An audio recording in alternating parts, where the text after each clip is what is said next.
propósito de organizações criminais e crime organizado, quero voltar ao professor, ao nosso Túlio Kahn, que tem uma questão exatamente a respeito da dimensão e da importância ou não desse crime organizado. Vamos colocar aí a pergunta do Dr. Túlio, por favor?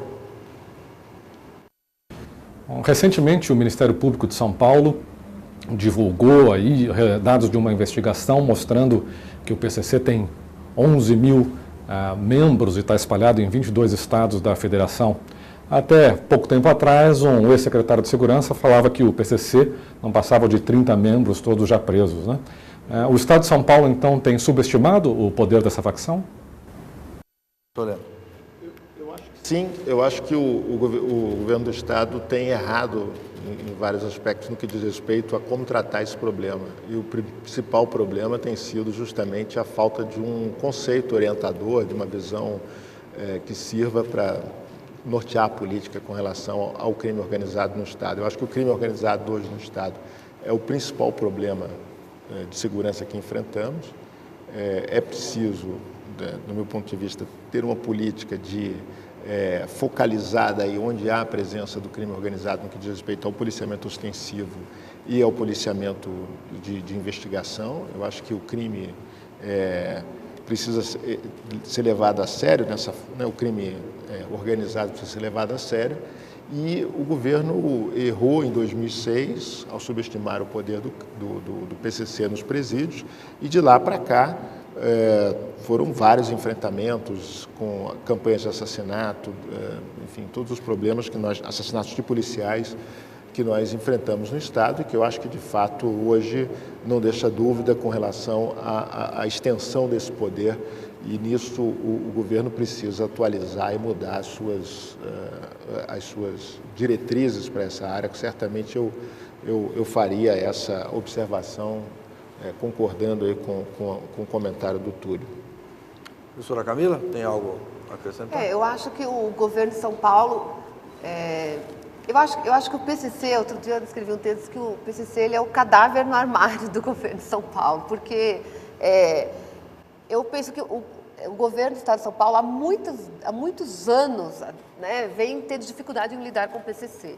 Então, desde a década de 90, passaram-se vários secretários, enfim, que se negava a existência do PCC, até que o PCC promoveu a primeira mega rebelião em 2001, quando estendeu suas faixas e a sociedade conheceu o PCC. Só que dentro das prisões já haviam sido feitas várias denúncias da existência de um grupo, etc., que extorquia e tal, e o governo insistia que não existia, que isso era mito. Bom, passada essa primeira crise, eu lembro que em 2003, 2004, eu fazia pesquisa de mestrado dentro do sistema prisional e para mim era muito clara, era óbvio, explícita a presença do PCC organizando a vida prisional naquele momento, e na época o governador dizia que o PCC havia sido desarticulado completamente por conta do regime disciplinar diferenciado. Naquela época, o PCC, os presos diziam que estavam na paz, estava com a bandeira branca hasteada, que ninguém podia matar ninguém. Isso 2003, final de 2013 e 2004. Bem, quem estava dentro das prisões, quem entrava nas prisões, via que não era nada disso, que o PCC estava forte e atuante. Em 2006, caiu por terra o discurso do governo de que o PCC estava desarticulado, né? Quando houve aquela crise de maio de 2006. E de lá para cá, você tem sempre, reiteradas vezes, pessoas ligadas ao governo que insistem na negação da capacidade de articulação do PCC, da força do PCC. Depois que eu defendi minha tese de doutorado, que eu expunha mais ou menos o que foi divulgado agora pelo Ministério Público, claro que não com tantos detalhes, porque eu não tinha acesso a escutas telefônicas, né?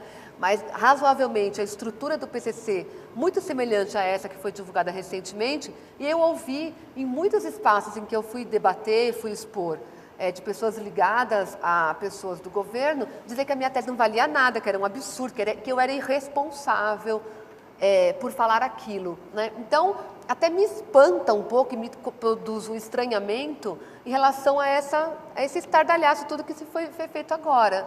Me espanta. Eu não sei os motivos, não sei o que aconteceu para, de repente, o governo assumir que o PCC tem essa força toda, não sei o que acontecer, mas alguma coisa mudou e isso, de fato, é bastante interessante.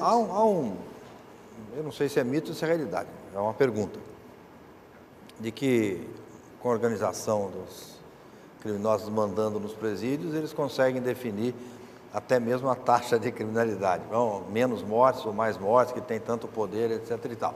É o que se diz. Eu queria ouvir a opinião do professor e depois a sua, professora Camila. Olha, eu acho que nós temos aqui um nó no Brasil, nessa área, muito claro. E eu acho que, tirando um pouco do contexto específico de São Paulo, se a gente observa o que o Anuário Estatístico de 2013 traz de mais interessante, nós vamos encontrar o seguinte, que um conjunto de estados no país conseguiu melhorar muito as taxas de homicídio por 100 mil habitantes no período aí 2005-2013. Né? Quer dizer, então, levando em conta essa variação, 2005, pegando o último ano, 2013, vários estados tiveram sucesso. São Paulo, o principal, Pernambuco, Espírito Santo, Rio de Janeiro, e vários estados pioraram muito, principalmente os estados do Nordeste, e Santa Catarina entra nesse grupo aí como uma exceção, mas eu acho que é muito interessante a gente poder olhar para esse grupo de estados que tiveram um bom desempenho nesse período e fazer a seguinte pergunta: que políticas de segurança pública foram adotadas por esses estados? Eu acho que esse é o ponto do debate que mais interessa a qualquer partido, a qualquer gestor público, é saber que políticas de segurança pública podem ser feitas, podem ser adotadas pelo governo.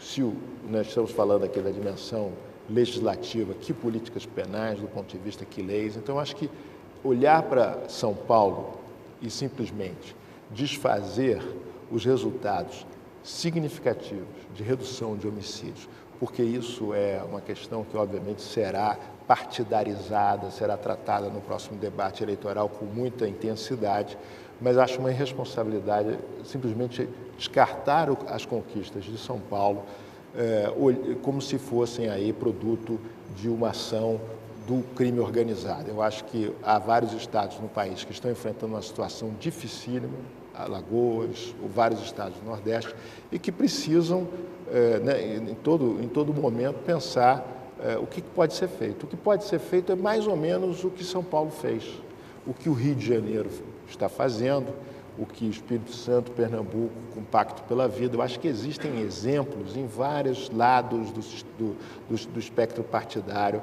e a gente não precisa ficar aqui preso a uma coisa pequena de disputa aqui local em São Paulo, porque o Brasil precisa aprender com coisas que dão certo. São Paulo deu muito certo. Rio de Janeiro tem dado certo com a pacificação, com a gestão competente do sistema de segurança pública. São partidos diferentes, políticas diferentes. Pernambuco adotou o Pacto pela Vida. Então, se a gente olhar bem, a gente vai encontrar estados, exemplos de boa gestão, de boas práticas que produziram resultados. Eu acho que isso, para o gestor público, para quem está na política, com a responsabilidade que aqui temos, a primeira coisa que a gente tem que afastar é essa visão com consequências muito ruins de que nada foi feito aqui em São Paulo e que as coisas aconteceram do jeito que aconteceram simplesmente porque tivemos sorte e o crime organizado nos ajudou. Isso não é verdade. O que aconteceu aqui depende de política de segurança. Mais uma vez, não aconteceu só aqui não. Acontece em todo lugar onde o gestor, a liderança política se coloca na tarefa de organizar essa área, olhar com calma, olhar com a visão fina que o gestor tem que ter para todo o assunto público de relevância. E esse é um deles. Eu acho que essa é a principal lição que nós tiramos do caso de São Paulo. Professora Camila? Eu acho que a gente precisa olhar esses números atentando para as diversidades dos contextos de cada estado da federação.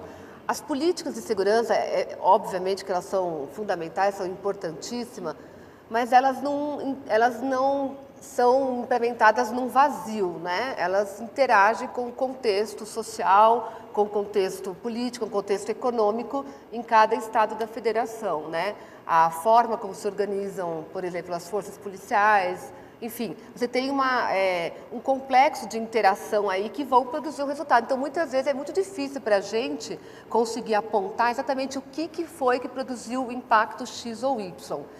Antes, é preciso até uma certa correção, porque a gente fala que São Paulo reduziu as taxas de crimes, o que não é uma verdade.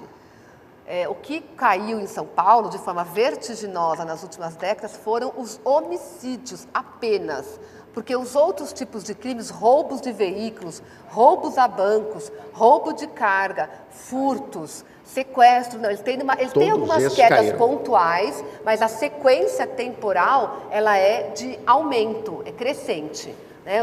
Quase todas as modalidades de roubo, eles têm quedas pontuais, às vezes aquela avaliação trimestral, mas a tendência geral nos últimos anos é de aumento. Então, acho, primeiro, importante essa distinção. Os homicídios, sim, tiveram uma queda de cerca de 70% na última, né, de 15 anos para cá.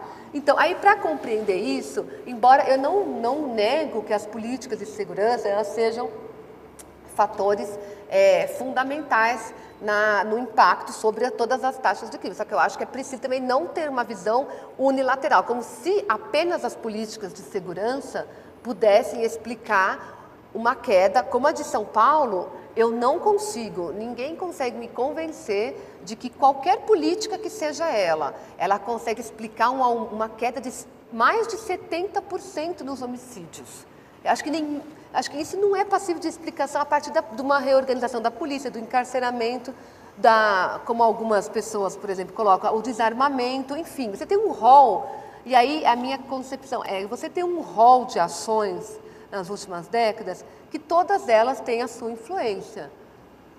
Houve uma política de desarmamento, houve uma capilarização maior de ONGs e de redes de proteção social em regiões vulneráveis, no caso de São Paulo. Houve ali uma melhor organização das forças policiais, uma racionalização do uso das polícias, das polícias civil, militar, etc. Mas, para mim, embora seja um tabu falar disso muitas vezes, se eu não falasse isso, para mim é negar aquilo que a gente ouve, que a gente vê. Não é que o PCC, não é que São Paulo teve sorte de contar com o PCC, é uma questão, acho que, de compreender a dinâmica criminal. A forma como o PCC alcançou, nas últimas décadas de São Paulo, a hegemonia no mundo do crime, isso contribuiu, não estou dizendo que foi um fator, não é uma relação causal, mas eu tenho certeza que isso contribuiu para a queda dos homicídios.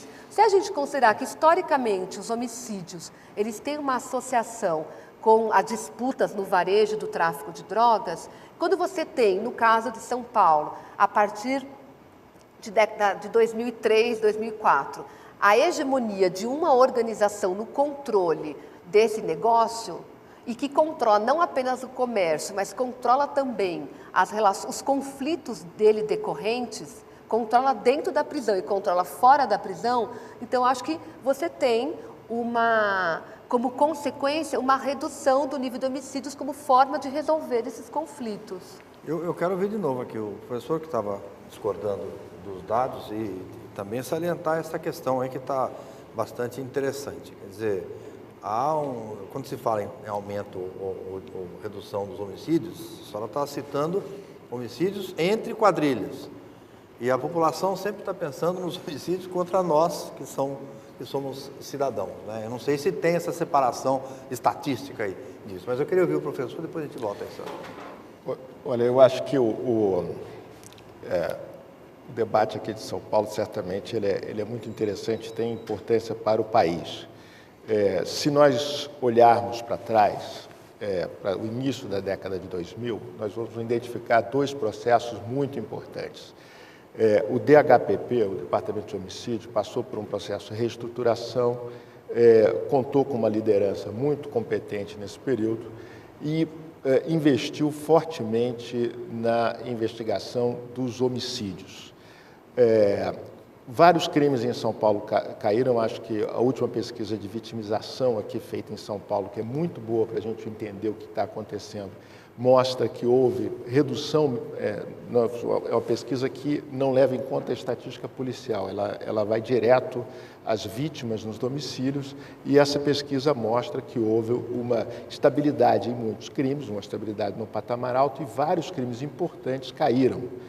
Roubo de veículos é um deles, caiu muito, inclusive do ponto de vista daquilo que é relatado pelas vítimas. Então, nós hoje temos segurança de que não foi apenas uma redução do homicídio, como se redução do homicídio fosse algo pequeno. Não é. É o objetivo mais importante da política de segurança, é a preservação da vida, e a redução do homicídio tem uma importância... Esses dados são da própria polícia?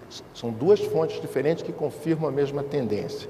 Nós temos a pesquisa de vitimização de São Paulo, que é feita na capital de São Paulo, é feita pelo INSPER, foi feita em 2003, depois foi feita em 2008 e agora em 2013. Então, essa pesquisa é domiciliar. Nessa pesquisa uma equipe de entrevistadores pergunta se aquela família, aquela pessoa que foi entrevistada ali foi vítima de algum crime. Isso está aumentando? Isso não está aumentando, isso está estável na maioria dos crimes. Os crimes que estão aumentando são os crimes que envolvem cartão de crédito, fraude eletrônica, fraude bancária, mas os crimes com armas, os crimes violentos estão diminuindo, certo? Então, esse dado se expande para o Brasil todo? Não, esse dado é capital de São Paulo. Quer dizer, só temos um ponto aqui para a gente comparar 3 momentos de São Paulo capital. Tá? Então, mostra que, e no estado inteiro, o dado de roubo de carro tem mostrado queda, né? Roubo de carga, sequestro, consta queda, mas olha, grande figura aí final da década de 90, até agora é tendência de queda. Então, eu acho que isso é muito importante, concentrar, mais uma vez, a questão do homicídio. Eu diria o seguinte, o que foi feito? O DHPP investigou, indiciou e condenou. O Ministério Público de São Paulo, quer dizer, isso não é o botão do Executivo. Não está nessa política que a gente está falando aqui, ninguém não vai mudar. O Ministério Público de São Paulo tem promotores que procuram a condenação, buscam a condenação e conseguiram altas taxas de condenação de infratores, de homicidas. A polícia investigou e desarticulou as quadrilhas de dentro da própria polícia associada aí a grupos de extermínio. E o policiamento ostensivo, muito importante, passou por um processo longo de reestruturação e redistribuição do efetivo no terreno. Isso é política de segurança pública. Isso é resposta àquilo que é a ameaça que o crime representa. O crime ataca a sociedade, o Estado organiza suas políticas de segurança para fazer frente a essas ameaças. E um dos resultados disso é o aumento do encarceramento de homicidas, traficantes, ladrões de banco, assaltantes, infratores que são efetivamente uma ameaça à sociedade. Isso é uma coisa que, na política de segurança, precisa ser entendida na grande figura. Quer dizer, a gente está diante de um desafio que não é pequeno. O país hoje tem uma situação estranha no mundo, o Brasil. Ele é um país muito rico e um país muito violento. Muito mais violento do que deveria ser dado o nosso nível de riqueza. Mas, pela experiência dos senhores, nós estávamos falando aqui que o Brasil prende mal. Prende pouco, mas prende mal. Um enfoque que é importante, ouvir a experiência dos senhores, é a questão da solução para esse problema. O Brasil prende mal, está muito bem, mas qual é a solução? O que é que falta fazer no país para que essa situação mude? Para que a gente deixe de chamar as prisões brasileiras de masmorras. Tem solução para isso?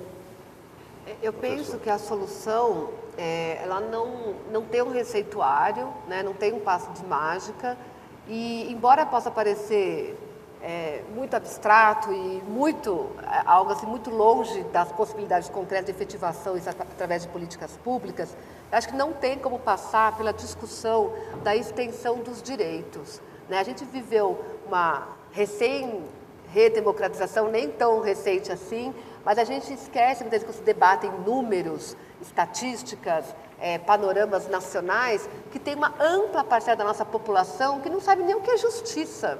Se for perguntar, não sabe o que é judiciário, não tem acesso a qualquer tipo de de justiça, não têm noção dos seus direitos, né? Eu acho que, enquanto não passar por aí não é questão apenas de educação, não é questão apenas de saúde pública de qualidade, é questão da acepção mais ampla mesmo de ser cidadão, de acesso a direitos e garantia de direitos, a atuação seletiva da polícia, a violência policial contra a pobre da periferia. Acho que enquanto a gente não tiver uma ação do Estado com um foco dirigido ali à garantia, à preservação dos direitos dessa população, a gente vai continuar encarcerando e, digamos assim, um sinal evidente de que o encarceramento não funciona, se a gente encarcerar, a demanda por vagas no sistema diminuiu, olha, então está dando certo, as vagas, a demanda está diminuindo, né? Não, a gente encarcera para estar sempre com uma demanda crescente, precisando construir mais prisões para encarcerar mais. Tem sempre um déficit. Não, está sempre. São Paulo investiu, maciçamente na construção do sistema prisional nas últimas décadas. Então, mas se prender é ruim, por que essa política é boa? Então, eu acho que devia ter, como nós já falamos, se é para usar a punição como, digamos, principal foco da política de segurança pública, como sempre tem sido no Brasil, né?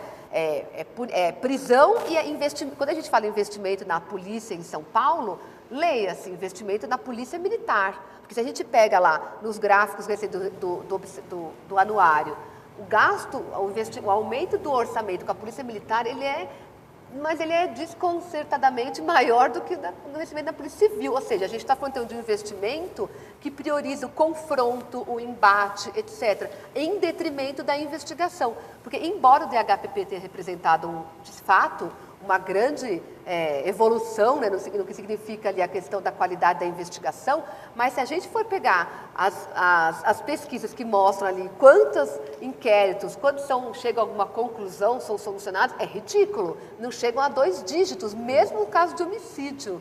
Né? Então a gente precisa, digamos, ter uma qualidade no gasto. Se pensar em segurança pública apenas nesse foco mais restrito de polícia e prisão, então, se é para prender, vamos prender, então, digamos, aquele que representa de fato ali, que tem um papel significativo, por exemplo, na economia do crime.